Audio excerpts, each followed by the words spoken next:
আমার আওলাদগণের জন্য রব্বে করিমের দরবারে সবসময় দোয়া করি যেন আমার আওলাদকে হর কিসিমের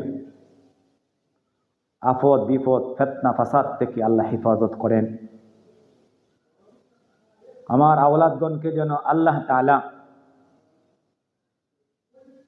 দুনিয়াতে দীর্ঘ হায়াত দান করেন। আমার আওলাদগণ যেন প্রত্যেকটা কদমে কদমে যেন আল্লাহ তাআলা কামিয়াবি দান করেন। আমার প্রত্যেকটা আওলাদ যেন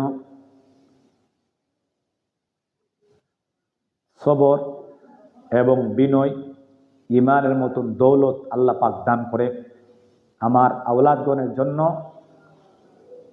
দোয়া করি আল্লাহ তাআলা যেন হকের উপর অটল থাকার তৌফিক দেয় এবং পথভ্রষ্টতা থেকে হেফাজত করে। আওলাদগণের জন্য দোয়া করি আল্লাহ যেন জাহান্নামের আযাব থেকে হেফাজত করে, আল্লাহ যেন বেহেশত দান করে, আল্লাহ পাকের ইবাদত করতে পারে, আল্লাহ পাকের কালামুল্লাহ শরীফ তিলাওয়াত করতে পারে।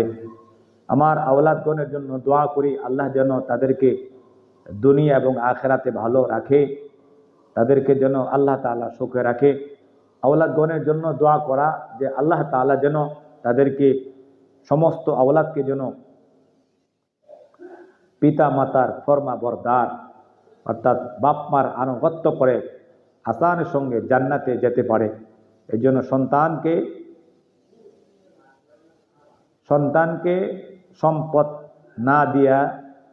না দিয়া সন্তানকে সম্পদশালী করে যাওয়া প্রত্যেকটা অভিভাবকের দায়িত্ব কর্তব্য। যদি হকের টাকা দিয়ে হালাল টাকা দিয়ে যদি কোনো সন্তানকে কিছু করে যেতে পারা যায় তাহলে করে যাওয়া, অন্যথায় নিজেকে জাহান্নামমুখী বানায়া নিজেকে হারাম পথে নিয়ে নিজের সন্তানের জন্য কোনো কিছু করা এটা আমাদের অভিভাবকদের দায়িত্ব এবং কর্তব্য নয়। সন্তানকে একটা নেককার সন্তান পিতা মাতার জন্য দুনিয়া এবং আখিরাতের উত্তম সম্পদ। এই জন্য সন্তানকে নেককার বানানো আমাদের দায়িত্ব, আমাদের কর্তব্য, কারণ এটা আমানত। এই আমানত যেন আমরা খেয়ানত না করি, এদিকে আমরা সবাই খেয়াল রাখি। আর সন্তানের জন্য সবসময় দোয়া করি আমার সন্তান যেন ভালো সন্তান হয়, নেককার সন্তান হয়, আনুগত্য সন্তান হয়। আমার সন্তানের দ্বারা যেন আমি পরকালে জাহান্নামের আযাব থেকে বাঁচতে পারি, দুনিয়াতে যেন সমাজের কাছে আবার হ্যান্ডকাপ করতে না হই, মানুষের কাছে যেন আমি অপরাধী হতে না পারি। প্রত্যেকে সবাই খেয়াল রাখি ইনশাআল্লাহ।